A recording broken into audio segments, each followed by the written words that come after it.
السلام علیکم، دس از شہاب الدین اور آپ مجھے دیکھ رہے ہیں فیس بک لائیو۔ میرے ساتھ آج موجود ہے جناب عبداللہ جان صاحب، انڈیپینڈنٹ کے سینئر جرنلسٹ ہیں، اور یہ ہے دلشاد صاحب، FMN نیوز کے چیف ایڈیٹر ہیں۔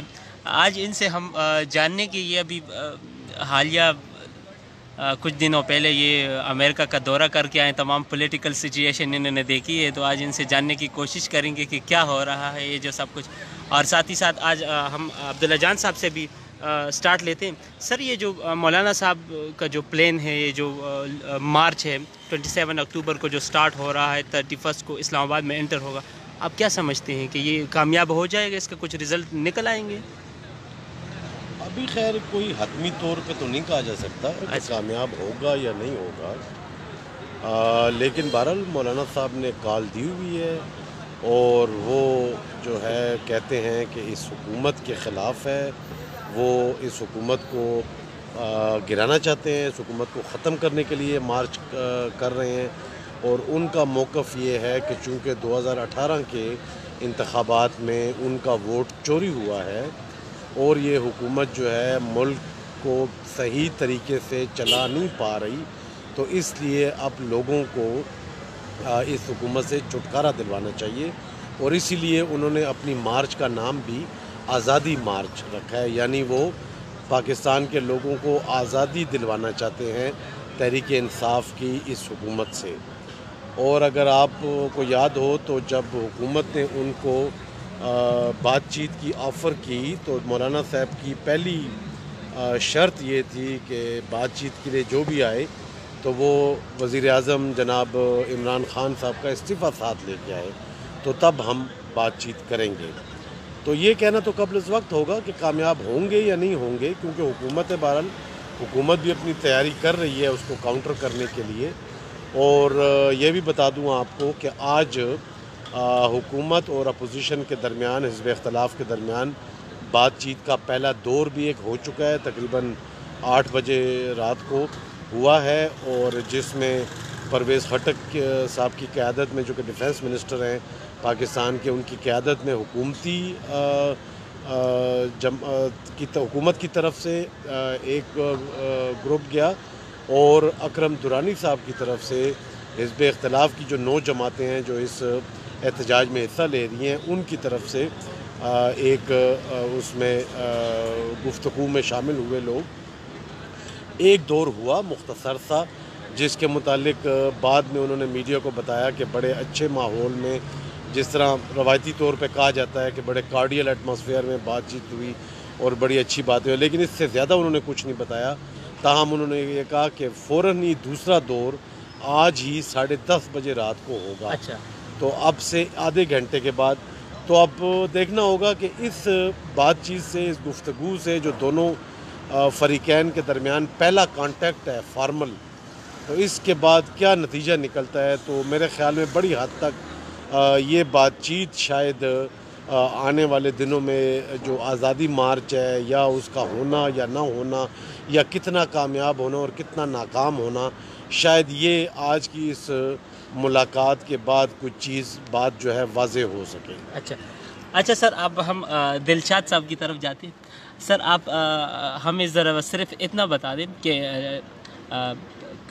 کل جو پرسوں عمران خان کی صحافیوں کے ساتھ ایک ملاقات ہوئی، جس میں سارے صحافیوں نے شرکت کی، اور ان سے مختلف کرنٹ سچویشن کے حوالے سے، اور انہوں نے جو وعدے کیا، جو کام چل رہے ہیں، جو جتنے بھی سچویشن ان کے حوالے سے انہوں نے کویشچنز کیے۔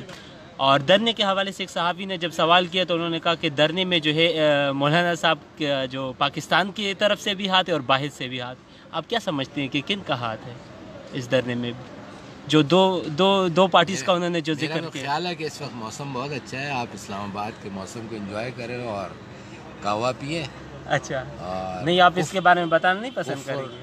کفر ٹوٹا ہے خدا کر کے، اور عمران خان صاحب نے بڑا اچھا اقدام اٹھایا ہے کہ آخر وہ صحافیوں سے انہوں نے ملاقات کی ہے، اور اپنے دکھ اور اپنے خیالات کا اظہار کیا ہے کہ اس وقت کیا ہونے جا رہا ہے۔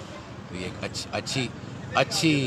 اچھی پیش رفت ہے۔ اچھا، مطلب میں صاف الفاظ میں یہ سمجھوں کہ آپ بتانا نہیں پسند کرتے؟ میں ابھی انٹرنیشنل پالیٹکس سے ہو کے آیا ہوں. آپ انٹرنیشنل پالیٹکس کو لوکل پالیٹکس کے ساتھ نہ ملائیں کیونکہ یہ بڑی ڈفرینٹ دو چیزیں ہیں. اچھا سر، مجھے یہ بتائیے گا کہ عمران خان نے بڑے صاف الفاظ میں یہ بات کہہ دی کہ اسٹیبلشمنٹ کے ساتھ ہم ملے ہوئے ہیں اور ہماری گورنمنٹ چل رہی ہے. آپ کا کیا خیال ہے کہ کیا جمہوریت میں ایسا ہوتا ہے کہ آپ بہت کلیئرلی اوپنلی اس بات کی کنفیشن کرتے ہیں کہ ہماری جو ہینڈز ہے وہ آپس میں بہت ملے ہوئے اور ہم تمام فورن پالیسی کے اوپر ہماری ان کے ساتھ انڈرسٹینڈنگ ہے، کشمیر کے حوالے سے ہماری ان کے ساتھ انڈرسٹینڈنگ ہے، اینڈ افغان میں جو طالبان جو ڈائلاگ ہے ان کے حوالے سے ہماری ایک بہت کلیئر اسٹیٹمنٹ ہے اور وہ ہمیں سپورٹ کریں، ہم ان کو سپورٹ کریں. تو کیا آپ سمجھتے ہیں کہ ڈیموکریسی میں ان چیزوں کی جگہ ہوتی ہے یا آپ اس کو اوپنلی کنفیس کر سکتے ہیں؟ یعنی ڈیموکریسی تو کہتی ہے اس کو ہیں، جو الیکٹڈ لیڈرشپ ہوتی ہے اس کے ماتحت ہوتی ہے، جس کو ہم اسٹیبلشمنٹ کہتے ہیں. اسٹیبلشمنٹ مختلف نہیں، آپ ڈیموکریسی کے ساتھ تھوڑی سی زیادتی نہیں کر رہے؟ نہیں کوئی زیادہ. ڈیموکریسی تو کہتی ہے اس کو government of the people, for the people, by the people. By the people. جمہور، ٹھیک ہے نا. ڈیموکریسی میں جمہور جو ہے عوام کچھ لوگوں کو منتخب کرتی ہے اور وہ منتخب شدہ لوگ جو ہیں پالیسی بناتے ہیں اور جس کو ہم اسٹیبلشمنٹ کہتے ہیں وہ ان پالیسیوں کو ایگزیکیوٹ کرتی ہے. ٹھیک ہے. اس اسٹیبلشمنٹ میں تمام ملک کے ادارے آ جاتے ہیں. ٹھیک ہے. تمام ادارے. ٹھیک ہے نا جی. تو ظاہری بات ہے الیکٹڈ لوگوں کا اسٹیبلشمنٹ پہ، جس کو ہم اسٹیبلشمنٹ کہتے ہیں یعنی ادارے اور اداروں کی لیڈرشپ، ان پر یہ لازم ہے کہ وہ منتخب افراد، منتخب جو پارلیمنٹ ہے ان کے ماتحت چلے. صحیح.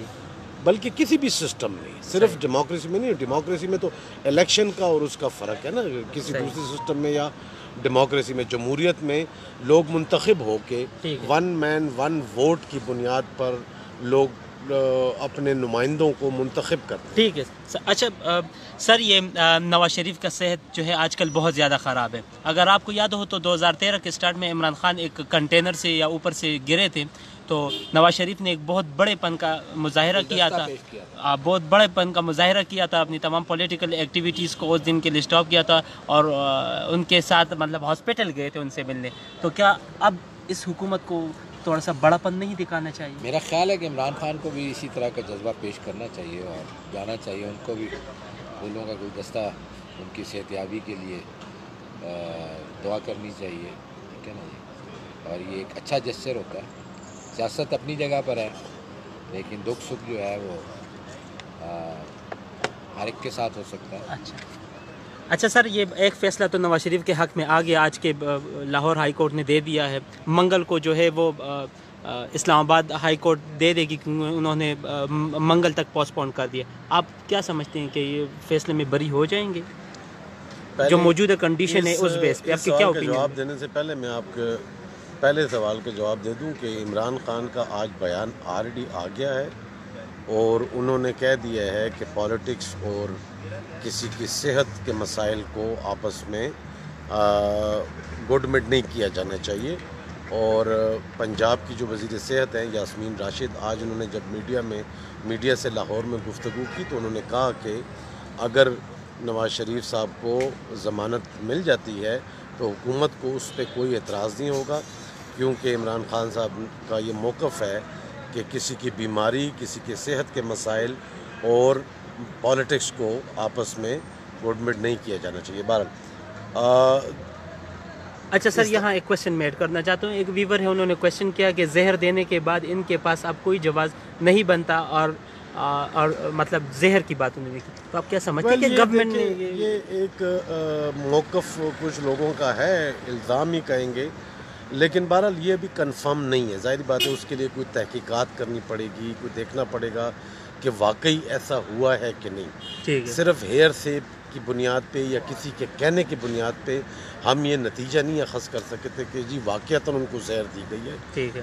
کچھ لوگوں نے کہا ہے، بہرحال مسلم لیگ نواز کے کچھ لیڈرز نے بھی یہ الزام لگایا ہے، لیکن الزام سے تو کچھ ثابت نہیں ہوتا نا. اس کو ظاہری بات ہے آپ کو